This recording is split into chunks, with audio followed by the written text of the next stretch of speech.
So, Where was Haase and Cam Walker? Cam is working through some health issues. Still a member of the team, still at Stanford, but he's working through some health issues. Don't have a timetable with anything with him. And KZ is sitting out. He's sitting, just sat out. He's sitting out. Okay. so I'm sorry. Well, I was just going to say, what did you see that you liked? What didn't you like? I like the way the guys responded a variety of times when I challenged them in a variety of different ways of competing on the defensive end, sharing the basketball more on the offensive end. I thought we responded to the things I said. I like that. Defensively, certainly a lot of teachable moments out there. I didn't like the way we boxed out.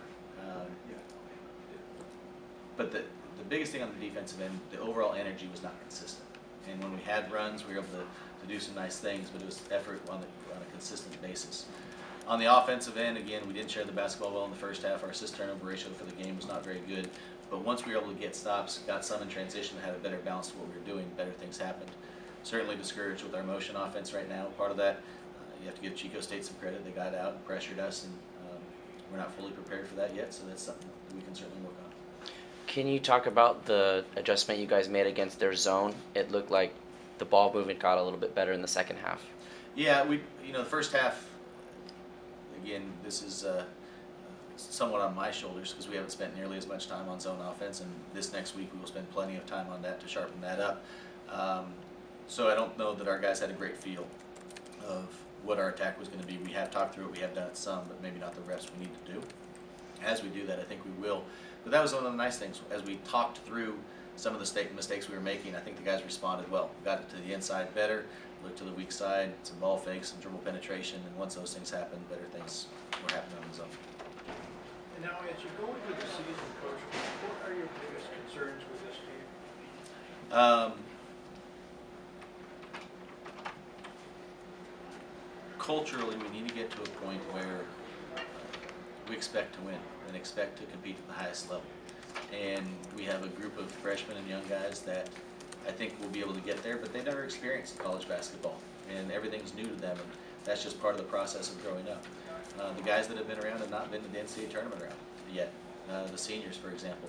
And so we need to help them understand what it takes to compete at the highest level, and then take both those groups and mesh them together and have the same belief system. And so the psychology of sport and getting that whole group together, I think, is going to be a challenge, but I also think it's a solvable problem, and it can be really exciting once we do that. From an X and O standpoint, there's so much we have to work on, but the good part is I think we can do a lot of good things. I mean, we have pretty good ball handlers, we have decent passers, we have decent shooters. I think we have a pretty good inside game. Defensively, we have some different defenses we can go to, and with all of those things, there's holes in them right now because we're just not good enough yet. It's a long answer, I know. Can you talk about Isaac? He was pretty much what you told us he was going to be in his very first game. He's tremendous.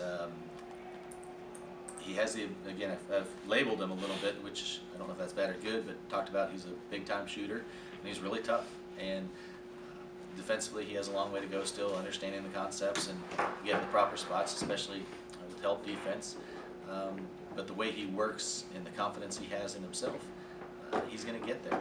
And on the offensive end, he has a great presence about himself. Obviously, he can shoot the basketball, but he got to the paint and made good decisions as well. So I thought he had really a solid game, and for a freshman, first time playing in Naples like that, in front of people, I thought he was very, very poised.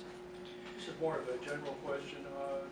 How far into a season typically does it take a freshman to stop thinking, start playing? I like to give general answers, so that's good. I think it's probably really dependent on each kid and then how much experience they're getting in the games. You know, if somebody's playing 10 minutes a game, it's probably going to take a little bit longer. We are certainly not to that point yet.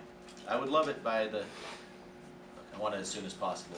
But by the conference season, hopefully a lot of these freshmen are playing so many minutes, and we're going to see all kinds of different styles of play, different levels of talent, that hopefully when we turn to a new calendar year, there's really a high level of comfort with everybody on the team. Based on what you've been working on in the practices leading up to tonight, what was the biggest surprise maybe positive or negative, that popped up with a real opponent? That we didn't handle pressure real well, and I don't think it's going to be an Achilles heel for us. I think we can do better. Part of that again is the preparation with me and the staff putting them in the right situations. But I thought that really took us out of everything. The switching defense, which was great for us to be able to try and adapt to that, and I think we did a great job. But those things there again fall on my shoulders more than the guys. Players revert to old habits, you know, when they're exposed to a new experience, which is they've been playing against each other and now they're facing different opponents. So hopefully this teaches them to learn how not to repeat whatever mistakes they made. No question. That's my job, to go home tonight and watch film and cut it up and you know, get these lessons out there tomorrow for these guys to learn. So this is the first time that the guys have been, this team has been in Maples and open for the public to see, and so at times you do revert back to habits, but again, when we did revert to any bad habits, they responded pretty well. Does the Blazer make it to another game? Potentially. I'm not going to throw it away. It's going back in the closet. It's been there 18 months, and this is the first showing. So since we didn't lose, it'll stay in the closet, not in the trash can. All right. Do you think about wearing it to Halloween when with your kids? Oh, I got much better outfits than this. Halloween was a huge success, and yes, it's good times with 3 young kids. And one last question. Reed mentioned that at halftime you gave them a pretty even-keeled breakdown of what they were doing, and that you trust those captains and those seniors to be the ones to bring the energy up for the rest of the team. Is that a fair statement from them?